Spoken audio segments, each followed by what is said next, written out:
تبارك الذي بيده الملك وهو على كل شيء قدير،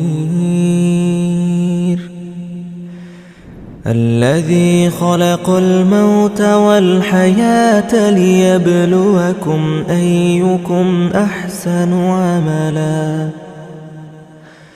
وهو العزيز الغفور،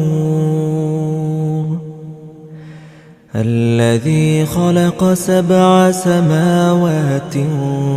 طباقا، ما ترى في خلق الرحمن من تفاوت، فارجع البصر هل ترى من فطور،